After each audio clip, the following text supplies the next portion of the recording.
Hey everybody, welcome back to Carried Away Travels. If this is your first time here, I'm Carrie, and I share travel tips, itineraries, gear recommendations, and more so you can always have the perfect trip. My goal is to help you make informed decisions on what kind of places and activities would be a good fit for you based off of your interests. Now, today I have another great topic for you guys based in the Hampton Roads area of Virginia. If you don't know, I'm from Hampton Roads. I live over near Virginia Beach, and there is so much to do in this area. It caters to the tourists because we have these beautiful beaches, but in the off season, there's a lot of really fun stuff that locals can enjoy as well. So this is a video I have been wanting to make for about 4 years. I have literally been trying to see whales in the wild for 4 years. I tried in 2020, we actually went to California. We went across the country to try to see whales in the wild, and my tour was canceled at 4 in the morning. I was so mad. And at that point, I didn't actually know that we had whales out on this side. Like, it makes sense, obviously, we're by the ocean, but I didn't realize that they would pass this close to the East Coast. But they do. We actually have a lot of whales migrate down this way in the wintertime. So not exactly peak vacation beach time season, but it's a great activity to do if you're out here during December to February. So obviously these are wild animals. Sightings aren't guaranteed, which is why it has still taken me 4 years to see these creatures in the wild. Daniel and I actually went last March to see them, but it was the end of the season, and so most of the whales have already gone by. We went out for 2 hours, didn't see a thing. But the tour company that we used was Rudee Tours, and they had this great policy where if you don't see whales, you can come back anytime for free, which is a fantastic policy, and which is why I recommend them. I'm going to talk about them a little more in this video. But we did it. We finally did it. We went back in January and we saw whales out in the Virginia Beach Bay area. And so today I want to tell you all about that experience.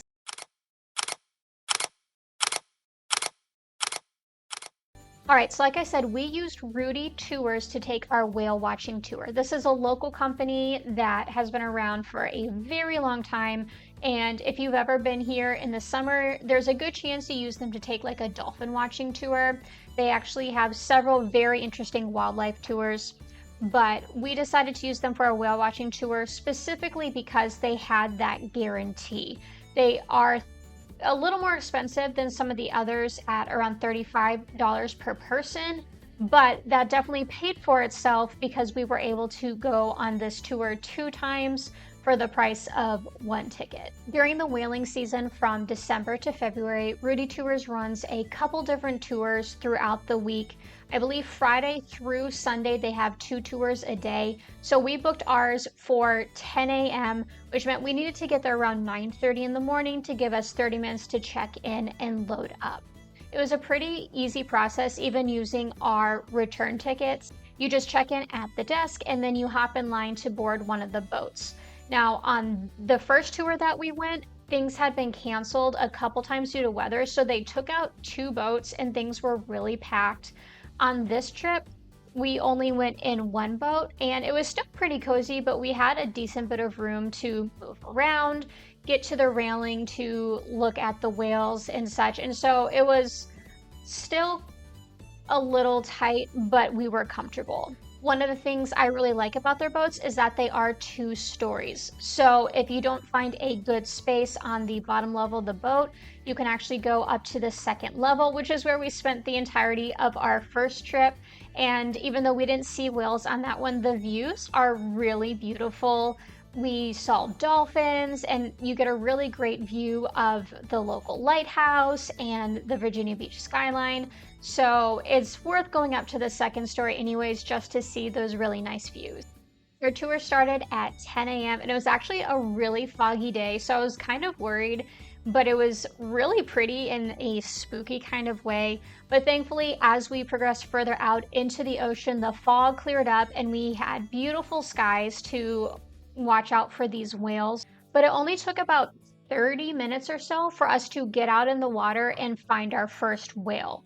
They actually communicate with the other tour boats in the area, which is great because if one boat finds whales, they'll let the others know so that the rest of the boats can come by. So a different group had spotted some whales and we were able to go out there and then join in on the fun. And this was just such a cool experience because I mean, I've been wanting to see these creatures in person for so long, but to finally be out there with them and see these beautiful whales just a few feet away swimming around. It was such an amazing experience. Now, I didn't get any like epic whale tail shots or anything like that, but it was still so cool just to be that close to a creature that amazing. We ended up following around like 3 or 4 of these whales while we were on this 2-hour tour. If I remember correctly, they were all humpback whales. We do have several other kinds of whales that come through the area, but it's a lot rarer to see them. So I was happy to see any whales at all after last year's fiasco. And we had just an amazing time. The captain and some different volunteer staff members were always ready to help point out where the whales were, to answer questions. We learned a lot just about the area and the kinds of whales that come through, why they come through. It was very interesting and educational at the same time. So I liked how they combined that aspect. It wasn't just this silent boat ride for 2 hours. It was a lot of fun. Now, obviously, since this is a winter activity, it can get very, very cold on the water. It's going to be a few degrees colder out there than it is on land anytime. And so it is very chilly to go do this. So I highly recommend you have gloves and a hat. Make sure you have a warm coat. I would also recommend sunglasses because the sun reflecting off the water does get very, very bright. And I'd also recommend bringing some water since it is a 2-hour trip. But if you do need pretty much anything, they have it for sale in the main room, the little hut on the ship. There's a snack bar in there. They had hats for sale. I'm pretty sure they had sunglasses for sale too. So if you did happen to forget something, you could just pop in their little shop and buy it. The cabin. It's called the cabin. Yeah. So anything you need, you can buy in the cabin. I did also bring electric hand warmers just because I'm a wimp. So I had those in my pockets and I was glad I did, but just keep in mind if you do plan to take pictures or videos, you're gonna want gloves with either a touch screen feature or be ready just to have your hands be a little bit cold. Something else I would recommend is just getting to the tour spot early. We arrived pretty much right at 9:30, which was enough time for us to get on the boat, but we did not get as good of seats as we wanted. We had much better seats the first time we went on the tour, and so the sooner you get on the boat, the more seats you have to pick from. So I would recommend either getting a spot right at the front of the boat or one up on top. Pretty much anywhere on the second story is good, but that is the first place to fill up. So if you really want a prime seat selection, be sure to arrive closer to 9:15 to beat out the rest of the crowd. And last but not least, be sure to bring a camera with plenty of battery and storage. Now, there were a couple people who had like really professional photo cameras with them, and it looked like they got some good pictures, but I would recommend you bring a video camera or your phone because you never know when the whales are going to pop up. They will actually dive down for like 1 to 2 minutes at a time. So you're just sitting there with your phone waiting for the moment they pop up. And as a result, you're probably going to end up with a lot of videos that are like a minute long with about 4 seconds of action. So you definitely want a lot of storage space, but also because things can happen so fast, it can be very hard to click a good picture. So I'd recommend if you have a phone with the capability, you take your videos, and then if you want pictures, go in and take screenshots of those videos. You're probably going to end up with a better result than taking your nice camera out there Plus, it would stink so bad to drop your nice camera in the ocean. It would also stink to drop your phone in the ocean, so definitely have a good grip on that, or maybe have a strap attaching that to your body in some way. But those would be my recommendations if you want to remember the moment with some photos and videos.